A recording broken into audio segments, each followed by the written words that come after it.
Hello everyone, welcome to this second video.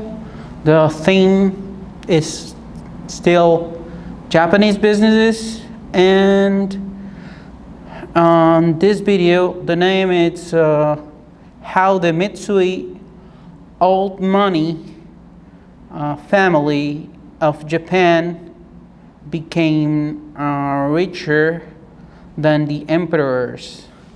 The name of the channel is The Investment Experiment. I saw this video a couple of days ago, and I like it, and I want to comment on it. The video is 8 minutes.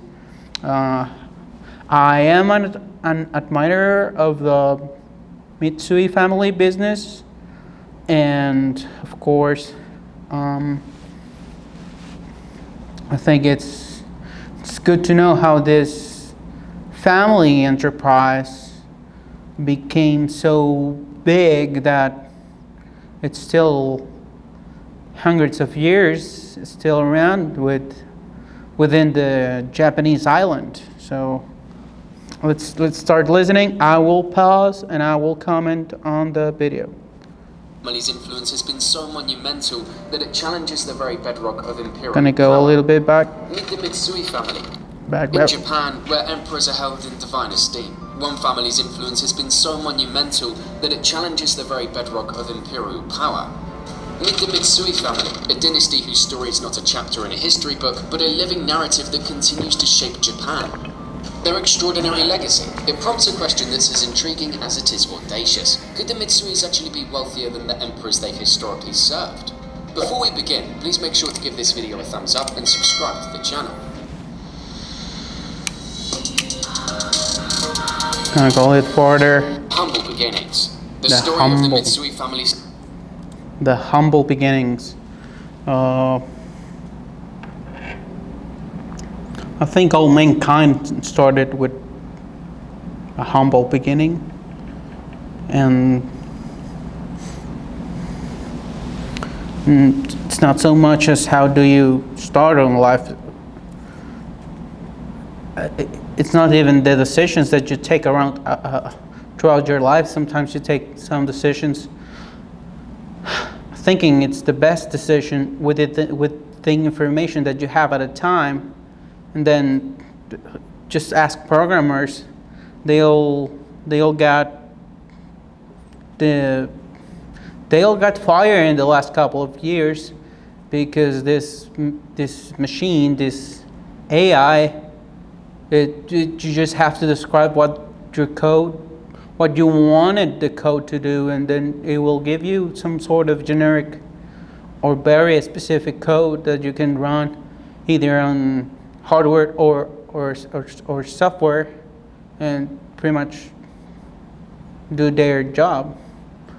We have to think of coding as this old trade like looming or steel workers. It's all automated now. I think even coding is automated.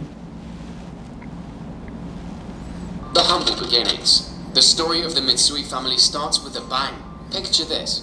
Mitsui Ekigo no Kami Takayasu, a samurai commander in Namazue, Shiga Prefecture, loses a battle against Nobunaga Oda in 1568. His lord is defeated, and he becomes a ronin, a samurai without a lord.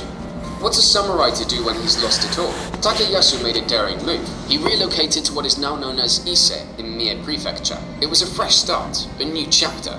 Then, in 1622, Takatoshi as an adult moved to Edo, now Tokyo, to help his brother's work. So if is this warrior that got exiled from his outpost, which was really close to the emperor or the royal feudal family, and once he got outside, once he migrated and established himself on the outer circle, he wanted to go back in to the main warrior circle. I don't remember how they call their emperor, and they have different names for the emperor of Japan and the supreme leader of the army or warrior forces in Japan. And most of the time, the one leading the resources, the one leading the whole thing was the warrior class or the warrior main chief, which they have a name for it in Japanese. And then the emperor is this religious figure that besides from keeping the royal family legacy, he is this political figure that influences and keeps calm, makes the peace within the social classes, either be warriors, agricultural, the agriculture sector, or the priests, the religious sub-leaders, the artisans, the business. He just it's this figure that tries to keep the peace, I think. I'm not sure. But then, in a twist of fate, he returned to his birthplace at the age of 28 to care for his ailing mother, Shuho. The love for a mother, a theme as old as time. In 1673, Takatoshi made another bold move. He travelled back to Edo and opened a textile store named Ekigoya, which later became Mitsukoshi. But get this, he wasn't just selling fabric. Textile. In the last video, talk about Toyota. The Toyota family also started as a textile looming business, and they pivot to these other businesses, which was making cars, of course. And the Mitsui family oddly starts as a warrior clan, a warrior enterprise, if you could say that. And then they pivot to other businesses, such as the textile business, which shows that it's always good to branch out. Try to not to put all your eggs on one basket. Branch out, explore new businesses, check out what's booming. Of course, textiles were booming. Everybody needed, not only for fashion back then, although they have very fashionable outfits. Textiles are like, everybody needs to be clothed, especially if it's really cold. He was revolutionizing retail. He introduced cash basis at fixed prices and started selling products by the piece. In a world where haggling was the norm, this guy comes in and changes the game. Takatoshi then expanded into financing business with the Mitsui Ryogaite. Okay, so they're talking about two main things that I think are very important. Price fixing for goods, which is a very outside maneuver, because haggling was the norm. It has been the norm everywhere around the world. I heard of haggling in books from Plato and Socrates, and even the Socrates and Plato would think about the markets as something like evil, like something that if you went to a market and haggled what you work so hard to get out of the ground or get out of your artisanary trade that had to haggle with some random guy, and then keep doing it. You were exposing yourself to being codependent of these markets instead of self-rely on your own ability to create your own well-being. Now we know, Plato and Socrates didn't know this, but now we know that the societies that tend to trade, they tend to be more successful and more efficient with their resources. They didn't know that back then. They were thinking about being relying on your own talent and resources, not be so dependent of other ones. But here we have an example with coinage, financing, and getting rid of haggling. I think it's pronounced that. Haggling. It was a strategy, an edge for them to establish these markets, which were those markets would. If you get rid of the haggling, it's an easier trade. It's all fixed. There's no. You leave the stress out of. I'm gonna go with this person, haggle a little bit, talk to them, and then say, well, let me think about it. I'm gonna go other places, see other options, haggle with all that people, lose all my afternoon, and then go back again to the better option that I remember that I got or that I wrote down, and then go back, speak with the same person, and maybe they would keep their word and trade with you with what they already said they would, which wasn't common. So that's why I understand Plato and Socrates talking about markets in a bad way, and then the Mitsui family figuring out, let's get rid of the haggling, and we're gonna capture the market for whatever we're trading. Even so, let's start coinage and banking and having those assets, start trading those assets within our coinage. A money exchange store. And it wasn't just a side gig, it was a full-blown empire in the making. Are you on the edge of your seat yet? Because this is just the beginning of the Mitsui family's rise to unimaginable heights. The Edo period.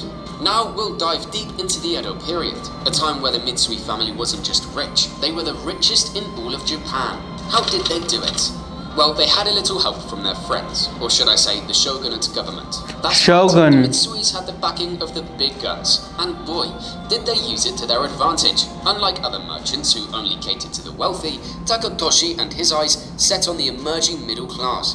He was a man of the people. His concepts were so revolutionary that they shook the very foundations of commerce at the time. So this is how smart this is. Once you have trading partners that trade with your coinage, which you control, you print out or you write down. Once you're financing these all other businesses that you're tracking somehow, how valuable they are.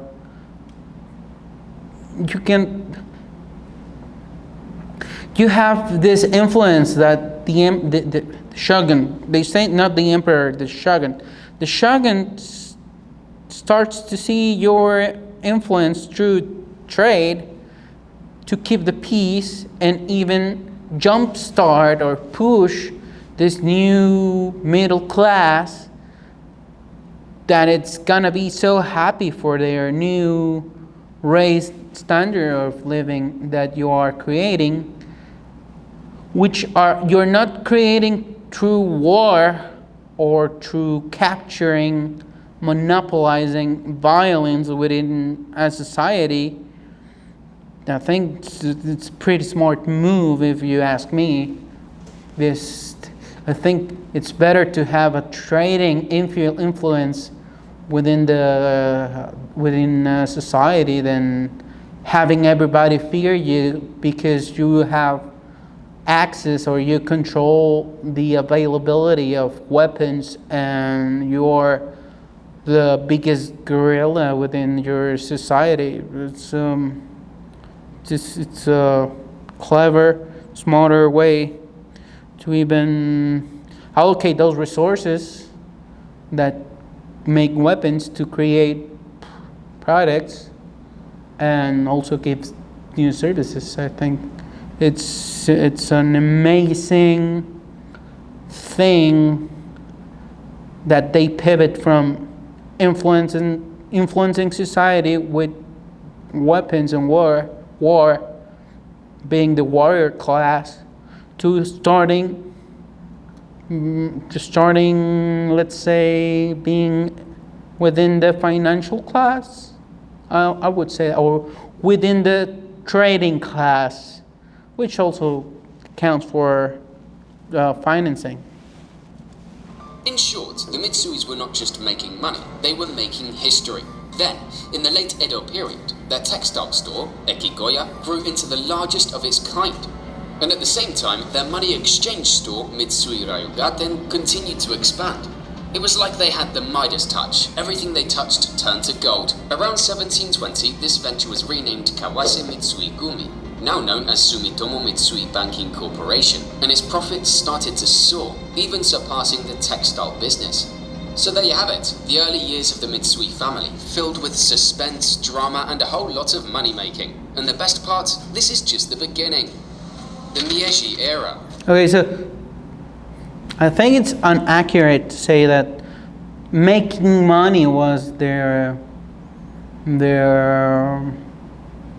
main part. Yes, coinage was how they influenced, and they were tracking the value of their coinage, but the value of coinage is always within the trade that you can make, the stabilizing the value of services and products within a region and letting everybody enjoy those products and those services with the most efficient outcome for your coinage,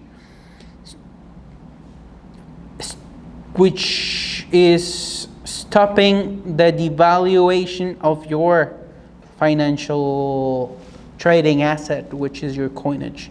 I think pivoting from war to that, it's within the Edo period and ensuring a long-lasting peace.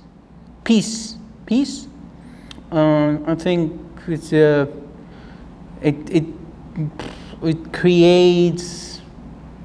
it creates less of an anxious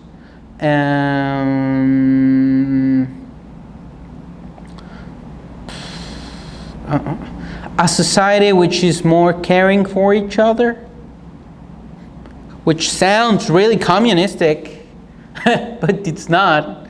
It's capitalism, proto-capitalism way of creating this society that trades and not only focuses on who is the biggest gorilla around us. I think peace is better for everybody than war. Although war has its trade-ups and trade-offs, mostly trade-offs, some trade-ups. As the Meiji era unfolds, Japan is welcoming global influences, and the Mitsui family is at the forefront. They're not just your average wealthy clan, they're the ultimate chameleons, adapting and thriving in any situation. They were the backbone of the early Meiji government, thanks to their long history and early accumulation of wealth. Adapting and evolving. So we here have to understand that there are two things that are adapting and evolving. The shogun, the political class is starting to pivot away from wars within the territory to this trading, building a middle class philosophy. And the shogun is gonna notice that this capitalist influence it's better, and of course they're gonna be backing. They're gonna be really close to the political class because they have the resources to give the political class or the shogun these resources, such as food, such as logistics or transport, such as you name it, they have it within their trading assets, and they can just, you need this and this and this to these assets, these services, these products to get these other political favors, because this other region doesn't have as much rice as this region does. This region doesn't have as much wood as this other region does have. Trading is better than fighting. Fighting for resources. Trading resources is better than fighting for the resources that you don't have. They were also supporting the Meiji revolutionaries, who topped the ancient Tokugawa military regime. Talk about playing both sides. They even supported the Manchu dynasty in China. So within their trading, what he just said is they support so much the shogun that they displace the warrior class to the outside of the political circle, making them, let's not say go away, because you still have to have control over violence on your society. I was gonna say something, but I'm not gonna say it.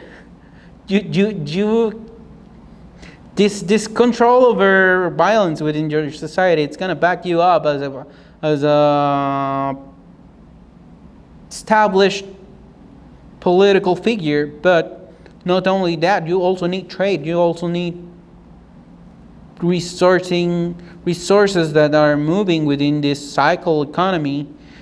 And the coin or the financing, it's this amplifier of rising standards of living and sharing. And remember, sharing is caring.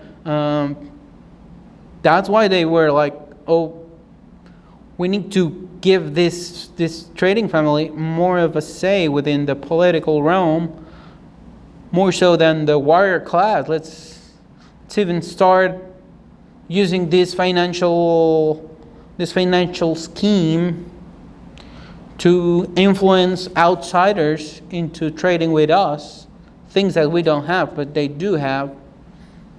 They're saying in China, the China Empire, that we're doing that. So yeah, pretty smart move if you ask me. I think I already said that like 4 or 6 times. But if you only focus on being on the war economy, you're avoiding creating these other new opportunities for not only expanding your influence within a society, but keeping the peace and having all these. I think I'm circling again. I'm saying the same thing, but yeah, it's better to trade than to make war. Although you do have to have some control over technology for war purposes, violence purposes, and trading purposes. let's keep listening. I think it's 5. I'm gonna check. Okay, I'm checking my clock, but I also want to check the time here. I think I have like 20 minutes on the camera. I don't really know. The video is it's halfway through it. While channeling money and arms to the democratic movement of Sun Yat-sen. They were so dedicated to fairness that they even subsidized an ultra-nationalist secret society that later assassinated their business's prime minister. It's like something out of a spy thriller. And just when you think they couldn't get any more audacious, they go ahead and open their doors to international business. With a ready supply of cheap labor and experience in trade, Mitsui Bussan became the prototype of the large family financial cliches, or zaibatsu, that turned Japan into an industrial powerhouse.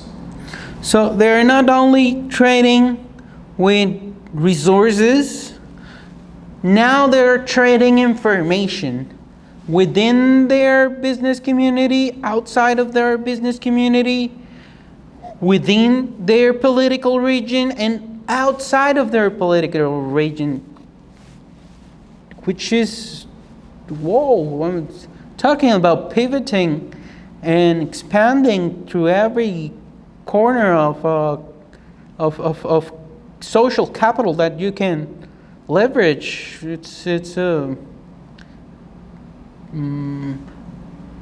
astonishing. Let's say astonishing, because I have used other adverbs or verbs, adjectives. I used a lot of the same adjectives. So outstanding, impressive, dumbfounding, I think it's one. So what's the secret sauce? Well, they had a family constitution, codified by Heishirobe's son, that spread the wealth throughout the family while keeping Mitsui capital intact. It also contained a list of good business practices. Heishirobe told his progeny to keep an eye on the young men and train promising candidates for management positions, and they listened. They always followed the precept, never forget the kindness of the honorable men in power with a vengeance. Modern times. What's their secret? What's the secret sauce? They have a proto-business background. It's a business strategy that trades on the good faith of people wanting to go ahead in life rather than people fearing you. It's not that they love you or they love your family. They don't even have to respect you. You're trading with them and they are gonna leave you alone because you're their client and they are your clients. It's this client-customer relationship which Plato and Socrates would disdain. They would frown upon you being a client of somebody else for time, for effort, for information. But now it's like the cornerstone for the family business, for the Mitsui Corporation, which is, well, I think it's I'm not gonna put an adjective on it, but it looks like being on control of inside and outside resources and having. And I'm not talking about only agricultural resources or materials or services or products, but also information. It's like you're not dependent on always having this couple of businesses that have to have every business cycle a great participation within the economy. You can we can understand that some of the businesses are going to boom and some of the businesses are going to have a bust, and some of the resources you're going to have those resources for in the short or long term, and or medium term. But understanding all these connections, human connections, it's gonna unlock this new attitude towards servicing others, and those others finding out a way to service you in their capacity with their resources, which you might need someday. The Mitsui family's roller coaster ride isn't over yet. Now, when World War II ended, the Mitsui family was stripped of its holdings. But did they fade into obscurity? No way. They bounced back. And how? You see, the Mitsui family had always been ahead of the curve. They were the ones who taught capitalism to a reluctant Japanese aristocracy. Another business secret is being ahead. Being able to look into the future. How would you be able to look into the future? Well, you need to study people from all over the world. Look at what they're good at for whatever purpose or reason they are good at it, and then bringing it to your society to be more reliable on yourself and efficient, and also sharing those traits, those resources, that knowledge with the people around yourself, so they can learn to be your partners within the society. I think you would rather prefer you would rather prefer having the most amount of partners and traders and clients and being a provider for those clients, or being client of those other people, than having all these enemies around you and having to look at your back everywhere you go because you're fighting for resources instead of sharing. It's like sharing is one of the words that I'm using a lot, because it's like the secret. Sharing and being super polite to others, it's a better business plan than fighting.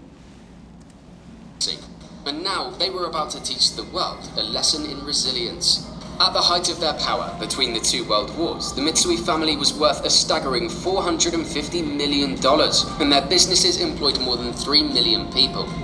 After the war, the United States occupation authorities divested the Mitsui family of its holdings. The managers who had dedicated their careers to the family's prosperity carried on without them. And when the Korean War presented the United States with the need for an integrated Japanese economy, it was these competent men who created the new conglomerates in the image of the old Zaibatsu. One Mitsui executive even built Toyota into the world's third largest automaker, while another made Sony transistor radio a symbol of Japan. And today, the Mitsui family is still a force to be reckoned with.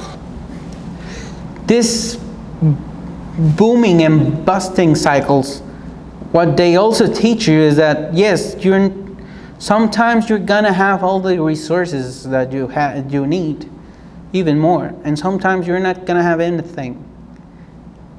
But you have to work with people, to care for people, to show them that even though you have cornered a market, there are other markets in which they could participate. That's research. That's why you have to be ahead of the curve. That's why you have to look at what is going on other societies, and not. You don't have to be the innovator within your society. You don't have to be this scammer, hacker of society. You can innovate. It's good. You can. But it's better It's better to create these other venues for value to be created and traded, and than just cornering and making everybody wait a long time for their service or their product. If the Mitsui family has a car business, but it's not the main business of the Mitsui Corporation, or it's not the oldest business of the Mitsui Corporation, and Toyota came out of those executives and those families that work for the Mitsui. Sony also came out of this camera is a Sony camera, and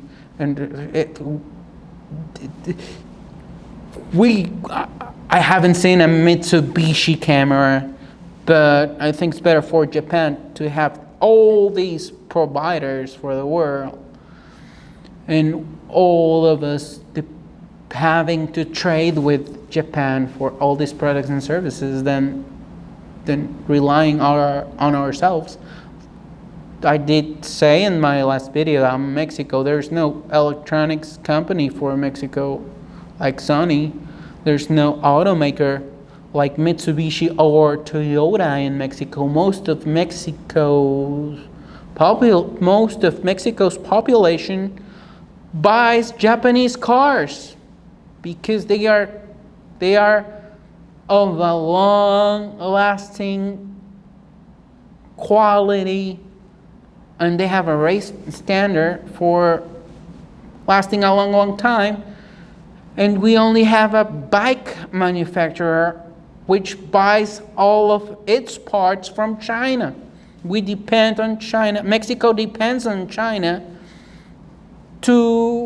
for raw materials to fabricate bikes within Mexico, and we don't have a manufacturer of autos in Mexico. We're starting to have one for electric cars, which look a lot more like scooters. And let's not talk about the financial burden that's going to be buying a car in Mexico when we have to import them from our trading partners, which are the United States, countries in Asia, and countries in Europe. It's like, whoa.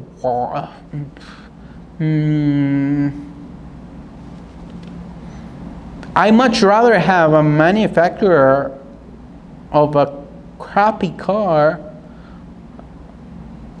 in Mexico, and I wouldn't care that much if they all imported their parts from wherever country they need to import it to. But if I have the backing of company, too big to fail company that fabricates a car, it's gonna make my life safer, because I don't have to be on a motorcycle, which I don't use. I used when I was young. But it's gonna let me start thinking on all these venues in which I can participate in the economy, because I have a tool such as a car that I can use not only for leisure but for business purposes. Business, I think. Okay, let's keep watching the video. This is half an hour. We're on a half an hour. Involved in everything from banking to real estate. The dark side. Now let's There's dive the dark into side. part of the Mitsui family story that they probably wish stayed buried. You know, every family has its skeletons, but the Mitsui family, they've got a whole crypt. In the 1930s and 1940s, Japan had big plans for China. The Mitsui family, ever the opportunists, jumped on the bandwagon, but they weren't just selling goods or investing in infrastructure. No, they were producing special golden-backed cigarettes. Sounds fancy, right? Now, guess what? Hidden in the mouthpiece of each cigarette was a small dose of opium. Yes, you heard right. Opium. Millions of unsuspecting people in China and Manchuria got hooked. And the Mitsui family raked in profits like you wouldn't believe. The mastermind behind this twisted scheme, General Kenshi Daihara, was tried and convicted for war crimes, but no one laid a finger on the Mitsui family. Not a single action was taken against the company that profited from this narcotization policy. It's like they were untouchable. The revenue from this operation... So this is an opportunistic dark side. They are using...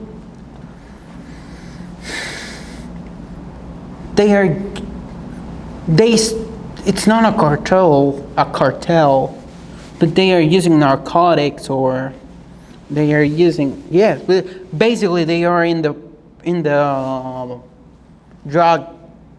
illegal drug business, not in the legal drug business, and they are using that illegal drugs to influence outside societies into their own demise. And I'm not gonna say anything else about it. It's just opportunistic, not caring for their clients as much as they should. Probably because they think of those clients as outside of their political realm, or they think less of those clients, and they want them to have them hooked to that product that it's addictive. Was estimated to be a jaw-dropping $300 million a year. That's not just money, that's blood money. Now let's rewind to World War II, a time when the Mitsui family's enterprises took a dark turn. What to say about this? Yeah, it's not a business that makes... It's a business that's gonna make you richer. I just posed a question the other day to a colleague, and he told me, if you're gonna invest your money in a business, invest it in the lust industry, because it's gonna grow like crazy. Always gonna be booming. Lust is always gonna be booming. Or war, basically. He said invested in war, in the military. And I just said like half an hour ago, you can't just be trading on lust and war. Your business strategy shouldn't be, let me give drugs to everybody. Let me give lust to everybody. Let me give the opportunity, the chance for everybody to kill themselves. It's gonna diminish the standard of living for everybody. Everybody's gonna be, their behavior within society, it's not gonna be a modernist outlook in which you're building and building and building your society. Mostly it's gonna be a postmodern consumist outlook in which you're just trying to extract whatever value from everybody else to feed your stimulants for pleasure, such as drugs, lust, or feeling secure because you are the most violent members of the society. That is not building a society. It's just distracting, consuming, and letting the responsibility of keep building this thing to another generation. They weren't just involved in ordinary wartime business. They stepped into an ethical abyss. Mitsui owned coal mines and foundries used Allied prisoners of war as labor. These prisoners were held in Fukuoka 17, a camp fortified with barbed wire and wooden fences. They survived on meager rations, enduring harsh winters without proper nourishment. After the war, the camp's commandant was executed for war crimes, but the Mitsui family walked away untouched. They had rented these human lives from the Japanese army for a pittance. Some prisoners left the camp with permanent physical injuries. Decades later, survivor Lester Tenney tried to sue Mitsui for acknowledgement of the suffering endured. The case was dismissed due to a peace treaty that protected Japan from private claims. It seemed as if the Mitsui family had an uncanny ability to evade legal repercussions. The Mitsui family story is a rollercoaster of ups and downs, filled with suspense, drama, and a whole lot of question marks. They've shaped industries, set trends, and even played with the rules. But as you close this chapter, one question lingers. What's the real price of untold wealth and power? Is it worth the shadows it casts? Think about it. If you liked the video, please consider subscribing and sharing. And with that, we finished this video. I hope you like it. I hope you like my commentary, although I feel today's commentary, it's really circular. It's talking about the same aspects, our themes, and I hope to see you on the next one. Have a great day. I forgot, I told you last time, I live in a very small town, a very small pueblo, okay? And there's nothing to do in here.